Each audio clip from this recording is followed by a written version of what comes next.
Arnaquée par un faux Brad Pitt, Anne va-t-elle pouvoir récupérer ses 830 000 euros?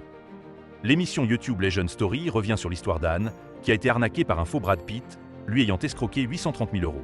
Mais la femme de 53 ans va-t-elle pouvoir récupérer son argent? Anne va-t-elle être remboursée? Après la diffusion du reportage de 7 à 8 sur TF1, au sujet de cette femme de 53 ans 7 ans fait soutirer la somme de 830 000 euros par un escroc sur Internet se faisant passer pour Brad Pitt. L'émission Legend Story, disponible sur YouTube, a rencontré l'homme qui a tout mis en œuvre pour retrouver le malfaiteur. Marwan, le hacker qui tente d'aider Anne, explique. En faisant l'enquête, on arrive à retrouver les coordonnées GPS de la maison de l'escroc et on se rend compte qu'il se fait aussi passer pour Keanu Reeves en plus de Brad Pitt. C'en est trop pour nous, on décide de faire un signalement aux autorités locales. Tout est en cours et il devrait se faire arrêter dans les jours qui viennent, a-t-il assuré. Anne, arnaquée par un faux Brad Pitt, va-t-elle récupérer ses 830 000 euros? Interrogé par Guillaume Play, Marwan dévoile aussi une information rassurante concernant la situation d'Anne. On a bon espoir qu'elle puisse récupérer ses 830 000 euros.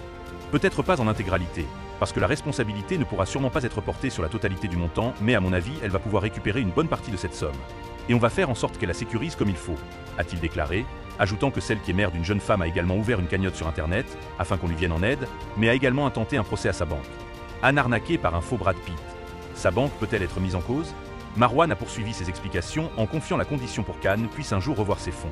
Il faut vraiment qu'il y ait une faute de la banque pour que les victimes arrivent à récupérer leur argent.